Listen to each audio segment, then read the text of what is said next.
So thank you all for coming along this morning. I know there's a lot of choice of what to see, so thank you. My name is Pete Lewin, and today I'm going to be talking to you really briefly about publishing agreement pitfalls, a guide for both developers and publishers. So as a real quick bit about me, I'm an associate at a digital entertainment law firm and business consultancy called Purewal and Partners, and we specialize exclusively in video games, esports, and digital broadcast. Over the span of my career, I've seen literally hundreds of game deals, whether we're talking about publishing, licensing, development, porting, you name it. So I wanted to talk about some of the things that I've actually seen come up in real-life contracts. So the big question, though, is why are we here? Well, it's because publishing agreements are really important. Whether you're indie or you're AAA, they're probably going to be one of the most important relationships you ever enter into. So it's worth getting it right. So really, I wanted to talk about some of the things that I see come up in practice, skewing mainly towards developers, some of the things to just keep an eye out for. But I also want it to be useful for publishers, because to be honest, I think there's a lot that both sides could do to improve the way that these deals are just generally presented or negotiated. So the way I've divided up my talk is broadly into 4 categories of things to look out for. It's not exclusive, but it's just the 4 that I have time for today. And the first is excessively wide rights. So one of the first things I look out for is just to take a look at the platforms. So what platforms is a developer giving up rights to for their game?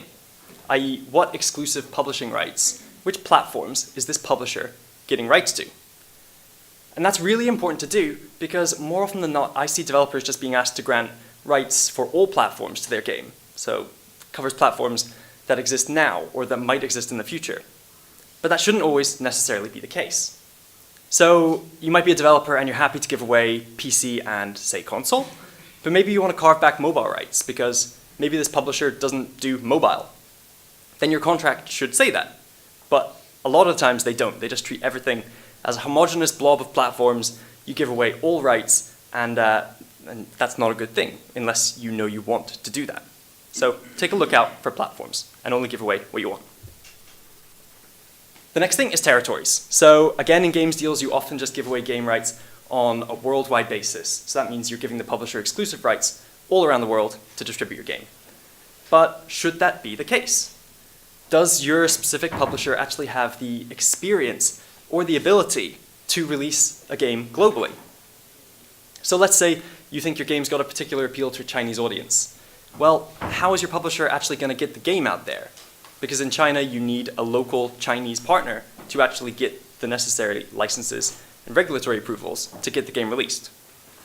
So if your publisher is just going to, say, sub-publish their obligations, their rights in China to another party, then it's at least worth asking yourself, do you definitely need this first publisher in the picture?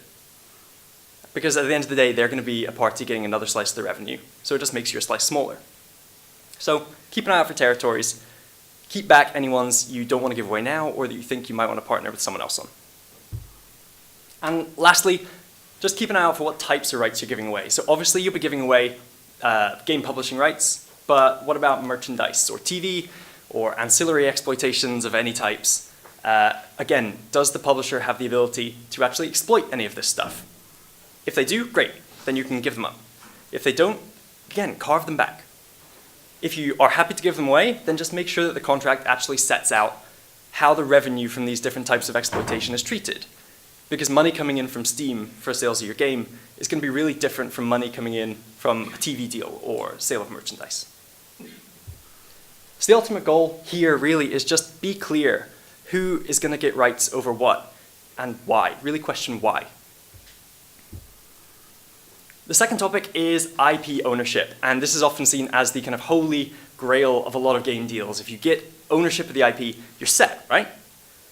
Well, the important thing here is that I always stress the importance of looking at IP ownership in context of the much broader deal, because there are a few different ways that IP ownership can kind of be negated or impinged by other things that are set out in the contract. And the first is exclusive publishing rights. Now, don't get me wrong, rights are always granted exclusively to publishers. That's the way it is. They have to have it that way. But let's take the situation where maybe a developer has given away exclusive publishing rights to all platforms, all around the world, covers all types of exploitation, and maybe it covers this game and future game sequels, whatever. That's not uncommon. But it does mean that, yes, the developer owns the IP, but they can't really do anything with it because they've already given away rights to this publisher. So that's fine. If the relationship has gone well with the publisher and you want to work with them on game 2, that's great. But what if the relationship hasn't worked out? Then the developer, they own the IP, but they're in a tough position because they can't really do anything with it because they've already given exclusive rights to another party. And that leaves the developer in a pretty sticky situation because they've got to somehow try and come up with some reasons to try and claw back some of these rights they've given away, which isn't going to be easy, if it's possible at all, and it's certainly not going to be free. So just keep an eye out for when you're giving away exclusive rights, and it kind of goes back to the first slide. You want to try and keep it narrow as possible, particularly for relationships where you're just going to working with a new publisher. Maybe try to give away a limited scope of rights and leave future stuff to be talked about later. And then there's ROFOs and ROLOs. Now, a right of first offer, or ROFO, is effectively where a developer and a publisher have partnered together, and they've agreed that if the developer wants to do anything with that game or that IP, that they will go and offer the publishing rights to the first publisher. That's a right of first offer. A right of last offer is basically where you've got a developer and a publisher, and they've agreed that the developer is free to go out and search like the open market for a new partner for their new game. But before they accept that deal, they have to take the commercials of that deal back to the first publisher and say, do you want to offer me the same deal? So they get a chance to basically match it. Now, both of these come up in contracts from time to time. Rights of first offer are much more common, just because they kind of make a bit more sense about how they operate in practice. But the important thing is to make sure that the process of how they actually work is set out clearly in the contract. Because I've seen problems where this isn't the case. So, in a right of first offer, for example, it might not be clear at what stage of actual game development or conceptualization that a dev has to take the idea to the publisher to talk about it. It might not be clear how long they actually have to negotiate it for before the developer can go elsewhere. Or it's not clear what happens if they just can't reach agreement and they're just at kind of loggerheads. And if these things aren't clear, then the developer is effectively tied in this kind of limbo of negotiation, and they don't know when they can actually exploit the game that they own. So again, think about IP ownership in context of the entire deal, not just that one section that says IP ownership. Now, financial problems. Obviously, quite a hot topic of negotiation of any deal. And the first thing I want to talk about is development cost recoupment. And a specific example that I've seen happen a few times is where it's stated that the development budget is said to be recouped solely from the developer's rev share, instead of all of the gross revenues that a game is making. So in other words, this 100K dev budget is going to get recouped from, say, the developer's 50% share of net revenues, rather than 100% of gross revenues. So what's that mean? Well, it's got two consequences, really. The first is that it means, yes, the publisher is bearing the risk in the initial funding. And if the game doesn't make any money, then the publisher has lost out. But if the game does recoup, then it effectively means that it's the developer alone that has kind of borne the costs of that development, because it's all being recouped out of their revenue stream, not all of the game revenue. So that's the first consequence. The second is that it's normally going to take much, much longer for developers to actually start seeing any royalties. That's because royalties are only paid after recoup has happened. Recoup only happens, it's going to take much longer to happen, if it's only getting recouped from 50% of monies rather than 100%. So those are two really important things to be aware of if a publisher is proposing to recoup like this. Again, it's fine to do, but I flag this example in particular because developers are usually pretty surprised when I say this is how a contract operates, because it's got those two important consequences. Payment timeframes. So this is really important to make sure you don't bottleneck your studio financially, basically. So let's say you take a look at your contract and you think it says you get paid after first quarter. That sounds pretty reasonable. But then let's say you actually take another look at your contract and it says 30 days after first full quarter post-release. Well, in that case, say you release a game in February, you'll actually be waiting until the end of June for that time period to expire, the first full quarter post-release. And then let's throw on 30 or 60 days for the royalty report to be sent out. And then let's throw on 30 days for the invoice to be paid once you've submitted it. Well, then you're looking at 6 months plus to start getting any money from your game, and we haven't even started talking about recoup or deductions or anything like that. So don't assume you're going to be getting money from day one, because you're not going to be.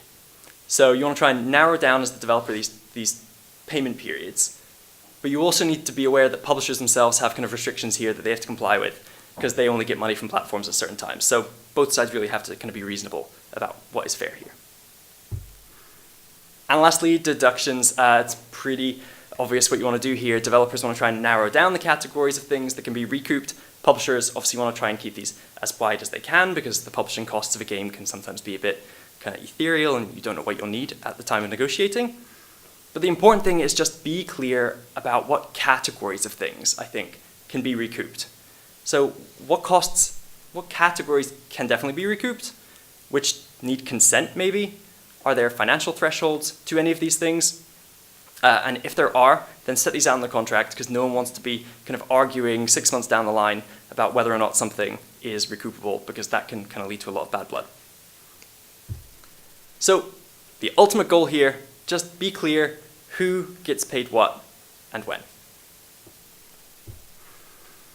And the last topic is termination. So I know it's pretty doom and gloom to be talking about termination at the start of a new relationship, but it's really important to do. You're future-proofing for the rainy days that you hope will never happen. It's like insurance, right? You hope you never need it, but when you need it, you'll be thankful you've got it. So in terms of termination, there's two things to look out for. There's termination rights and termination consequences. So in terms of the rights, the most commonly negotiated one, if it exists, is a termination for convenience right, which normally gives a publisher the ability to terminate an agreement at any point, any time, and the consequences can be very variable. So developers obviously want to try and get rid of this, or at least really narrow it down, the circumstances when it can be triggered. Because if this exists, it doesn't really give the developer much kind of confidence over how long they actually have to develop the game if it can be pulled away at any point. And publishers, I think it would be helpful if they always made sure that they were considering the termination rights that they were requesting in light of the specifics of each deal. Because a termination for convenience right, it's really quite a big deal to ask for something like that. And I don't think it's always appropriate for every single circumstance. So just think about whether or not it's deal specific and deal appropriate. So there's a bunch of different ways that you can actually reach compromises on these things and ways to negotiate them out. But the important thing is just check rights, check termination consequences, make sure they're appropriate for the risks that each party is taking, and that they're appropriate for the deal at hand. So you're probably sitting here going, why should I bother going with a publisher? It sounds like a whole bunch of headaches, a whole bunch of ways that I could potentially get caught out. But the truth is, publishers can be awesome. They can provide really essential support, whether that's marketing, financial, they can help with development, they can provide emotional support if this is your first journey in game development. And they just plug these gaps that developers have and don't have time or the ability to fill themselves. And there are great publishers out there. They've undoubtedly made a whole bunch of games successes that I don't think they would have been so successful without a publisher. But I think developers need to be more critical about the deals they are signing. They need to treat themselves more as a proper business. It's business after all. And publishers need to be more critical about the deals they are asking developers to sign. Because to be honest, I think there are a whole bunch of benefits to the parties just being clear about the terms they're agreeing to work together on. So for developers, they probably end up getting a deal which is much closer to the deal they actually think they're getting, which is obviously good. And for publishers, if they've got clear, well-written, like generally fair contracts, which they're tailoring to the specifics of a deal, i.e. not just firing out a template, which is kind of appropriate to lots of deals, but not this specific one, then ultimately I think that's going to lead to much smoother negotiations. It's going to save a lot of time and money on both sides, for the developers and the publishers, and it's going to lead to more goodwill at an important stage of a new relationship like this. So that's all I have time for. I appreciate it was super quick. So if you've got any questions, you can reach out to me here, or I'll be at the event for the rest of today.